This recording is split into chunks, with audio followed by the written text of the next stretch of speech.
Good evening, everyone. Tonight we continue the meaningful and wonderful and exciting public lecture series of TBAE. We have yet another fortunate feature of this evening.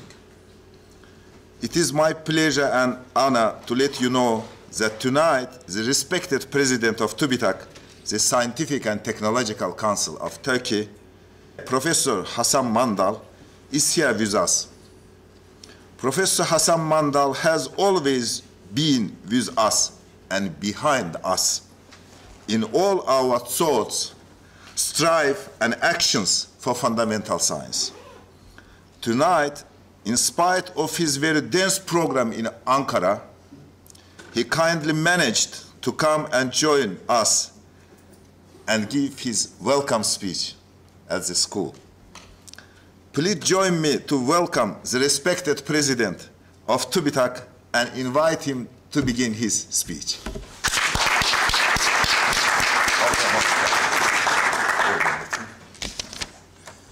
Okay, so dear Alikram Hoca, distinguished guests, Nargis. For a long time, at least 2014, we know each other.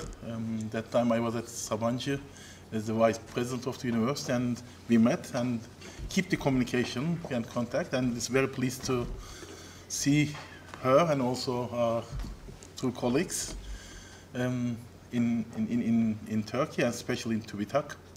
So it's a great pleasure for me. I have been asked to give this opening speech before the lecture.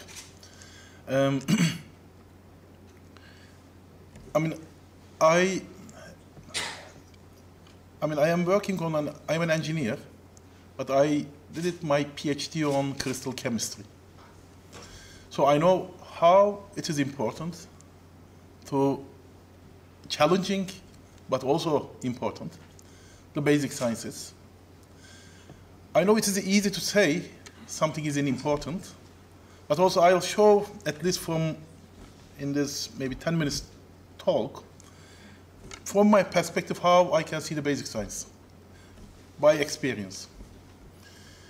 But before starting, I'll say a few things also for our colleagues as well, about TÜBİTAK. So TÜBİTAK was founded in 1963, and 24th of July. So this year we are going to celebrate the 56, I think 56. And is the main funding agency of Turkey for academia, industry, individuals, and also increasing the awareness for science and technology in the society. And at the meantime, we are doing the research, not in a competitive wise with the universities, on a very strategical areas. And we are located in 4 different cities. Our headquarters in Ankara, and in terms of the number of the researchers, is in Gebze, in this campus, and also in Antalya and Bursa, and altogether 20 institutes and more than 5,000 researchers. And I think most of our students or researchers coming from the Turkish universities, know TÜBİTAK very well, sometimes good, sometimes bad. Always each organization and institute, they need to be improved themselves. But I found this program, I think, one of the unique. And it is restarting again from the TÜBİTAK part to working on the basic science. And definitely we will continue on in the upcoming years or upcoming months. Also, some other programs we will develop together with Alikram Hoca. And in this respect, once more, I thank him very, very much, because it is his dedication to bring these all wonderful people or lecturers from around the world. And spending 2 weeks' time, because I was here also a week ago with other colleagues, other students, other researchers. And I said again that time that it is a difficult task. He can stay his own university or his office, but he put his all efforts to bring this excellent lecturers or researchers around the world to make show the importance of the basic science. And as TÜBİTAK, we are developing many programs, starting from the undergraduate till the graduate programs, and also during the research fellowship programs, on more emphasis on basic science. Because Turkey, okay, it is an emerging country and one of the emerging economies country. And from my perspective, what is the difference between an emerging country and developed country is on the basis of how much you are success on basic science. So therefore, I always talk in different type of different part of the ecosystem. Still, it is not in a level of that in terms of the awareness and in terms of the implementation of the basic science. But now, we are moving to we are heading for year 2023, so which is the 100th years of the Turkish Republic. And there are some target numbers to reach, and these are all on the basis of how much we are successful on basic science.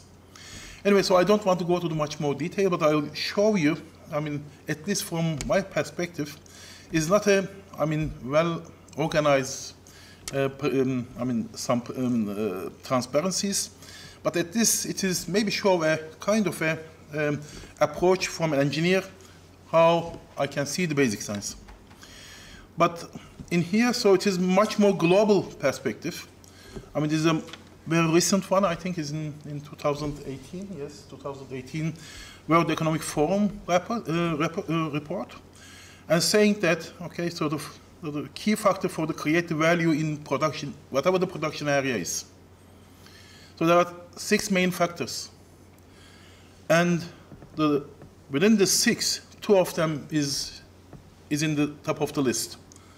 So is the technology and innovation and the human capacity. So these are how much it's showing it is important for any country and any type of the sector which we are dealing. And there are many key emerging technologies transforming all sectors. I am sure that we are all coming across with these emerging technologies.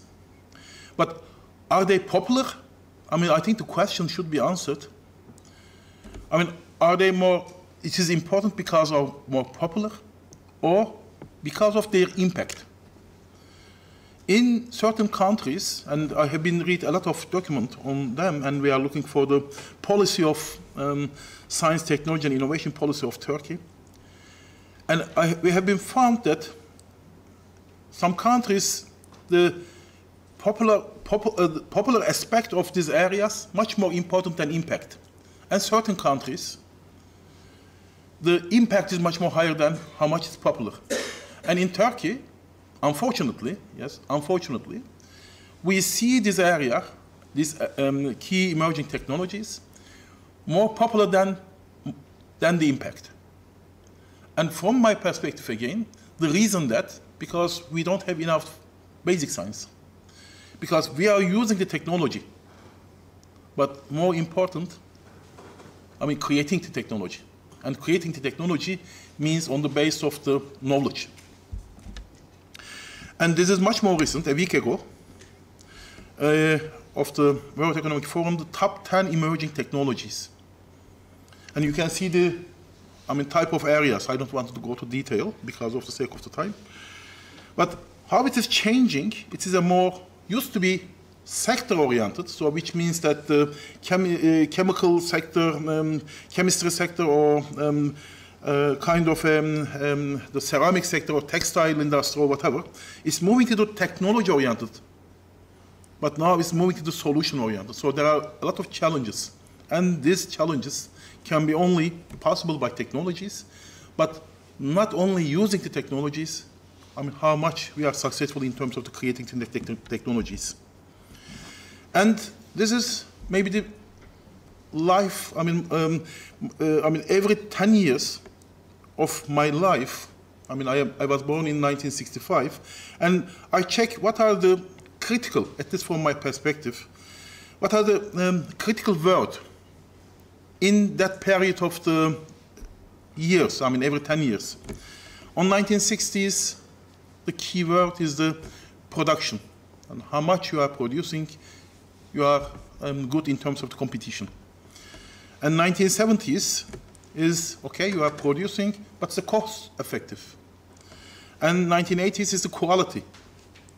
And then 1990s is the speed. And then in year 2000 is knowledge. So the competition is, of course, production, low cost, quality, speed, but much more important, knowledge. And the period of time now, which we are, I mean, witnessing. So what could be the key word? I mean, any kind of feedback or, I mean, guess? So how we can say what is the key word for this year? I mean, this year of the period of the 2010 to 2020. Any guess? Connection. Yes? Connectivity, yes, good. What else? Artificial intelligence. Okay, maybe in some sense, or say artificial AI. What else? Okay, sorry, internet, yes, some, yeah. Okay, so more digitalization, yes. Okay, I mean, I think more or less, I mean, these three feedback is in the same manner. I mean, from again, more perspective is the, yes, is the cooperative knowledge creation. Yes, still the knowledge is the keyword, but the way of creating the knowledge is changing. So all digitalization, I mean, at least from, again, from a Turkey perspective, we know what is the meaning of digitalization because we are using very much in terms of as a personal in social media or is in industry with all type of computers or the robots or something. But in terms of how much we are creating this knowledge, this, I mean, I think this should be a question mark, not for you, including, I mean, all ecosystem. I mean, this is a picture for next to my office in Ankara. At the headquarters of Ankara is so-called is Kulu Park. I mean, when you see this picture, so I mean, can you see, what are you seeing in this picture? Phone. Sorry? Phone. Phone, okay, what else? Phone. Yes, okay, what else? Sorry? Phones again. Okay, phones again. What else? Trees. Trees, yes. A lot of people. So a lot of people. Alone people. Alone. Alone people, okay, sorry. Alone people. What else? I mean, look for as a physicist. Sun. Sorry? Sun. Sun, okay. Sunshine, I mean, it's okay. Is to the mirror. Reflection of sun. Sorry? Reflection of sun. Okay, reflecting, okay. So, okay, because again, I'll move. Water. Sorry? Water. Okay. Okay. I mean, I am unfortunately, this it's left in Turkish. So I am a material scientist. Okay, when I see, I mean, you look, I mean, when you, I mean, if you see the picture like everybody else, so you are not different. So you should be different. So what makes you, I mean, important or unique? So it's depending on how much you are looking for different than the others. So as a material scientist, when I check this one, so I can see a kind of a, okay, so short is, but it is not, so I mean, some of them maybe I cannot convert directly in English, but when you see, I mean, they are all relating to the material field of the area. So if you again check yourself, I mean, looking for something. If what could we make you different? Then you have the credit. Okay, so, and I'll finally talk about my area, as I said, how I combine the basic science, how it is important in my field. So I am working on ceramic materials, on silicon nitride, and a kind of a solution of silicon nitride is the Cylon, is the replacing the silicon by aluminum and the nitrogen by oxygen. And so make the material easy to sinter, okay? And so these are the kind of an application area, mainly for mechanical wear and the thermal stability at high temperatures. So you can see a kind of a, okay, I'll give an examples also. Some other applications as well in here, so you can see. Mainly the wearing parts, I mean, as ceramic materials is quite, I think, well known, is resistance to the wear. And keep the resistance at a high temperature. But I'll show you in here a short video.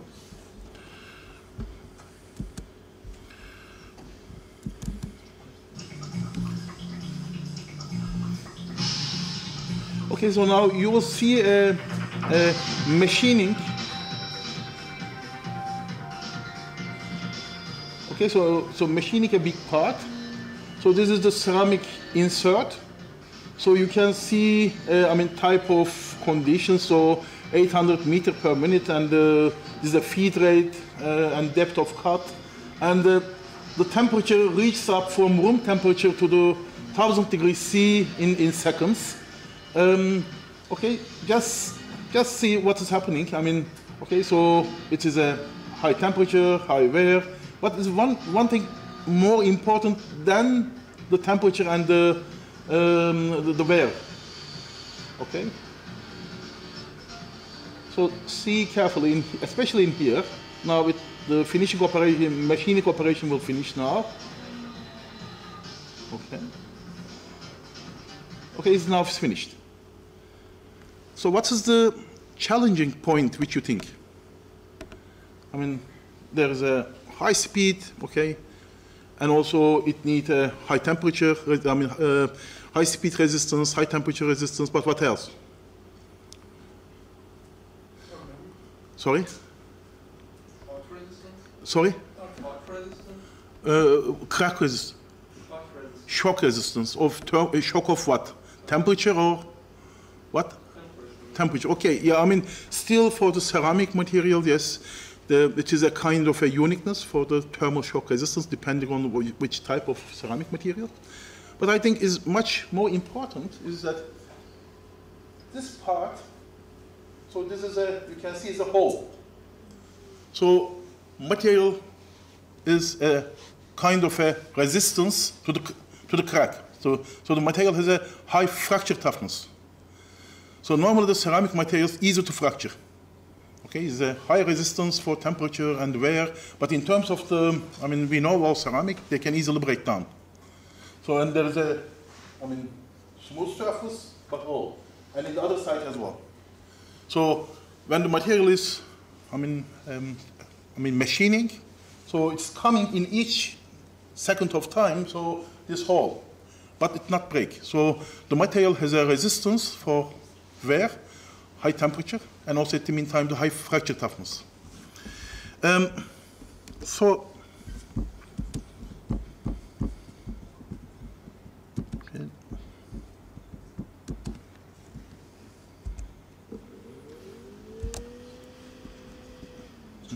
nasıl dönecektik? Biliyorum, tamam. Okay. So my area is the wider the mechanical, chemical, and refractory application, and also the processing. But the development strategy, which I worked on my PhD, on the phase relationship and grain boundary chemistry in this respect. So what does it mean? So this is a microstructure, scanning electron. I mean, you know, any of you has been come across with the scanning electron microscope? Scanning electron microscope? Okay. I mean, it's a microscope is also a backscattered image, so you can see on the base of the atomic weight of the elements, so you can see the different type of morphology. So these grains in here, So these are giving it kind of a toughness, so resistant to the break. And this, so these are so-called beta material, beta cylon, the material which I have invoked. And this EcoX grains are the alpha cylon. And these white areas are the grain boundaries. So in here, at this grain boundaries, in the thickness of the 1 to 5 nanometer, is, so if you can control these grain boundaries, then you can control the properties. So the material normally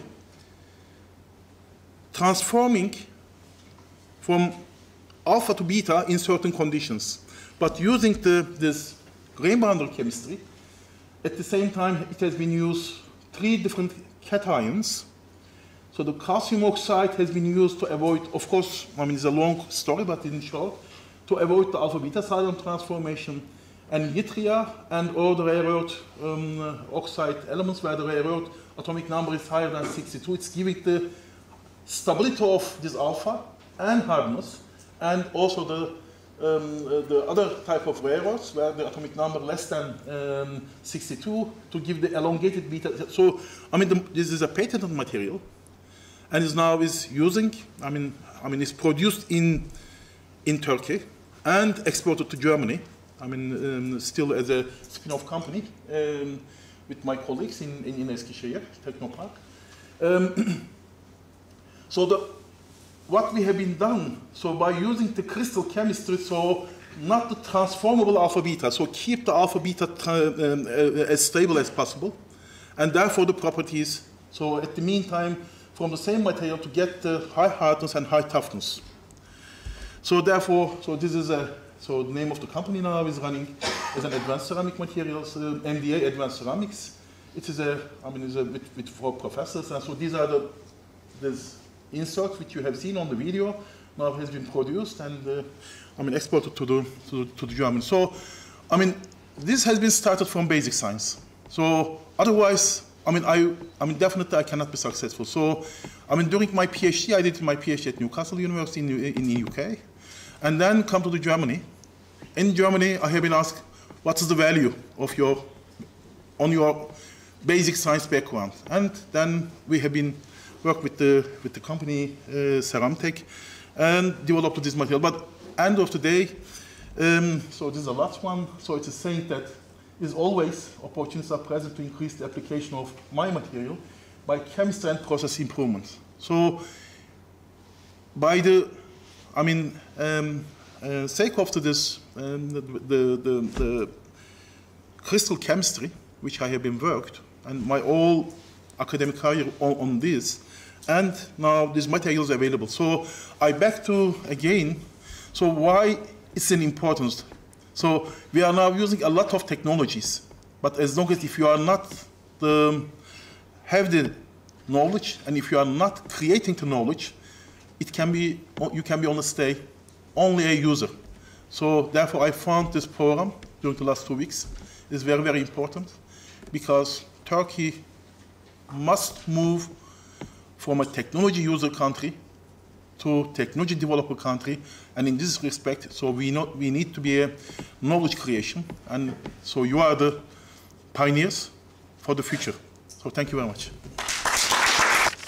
Hasan Hocam, en içten teşekkürler geldiğiniz için, bizlere destek olduğunuz için, öğrenci sevginiz için, temel bilme verdiğiniz değer için tekrar teşekkürler.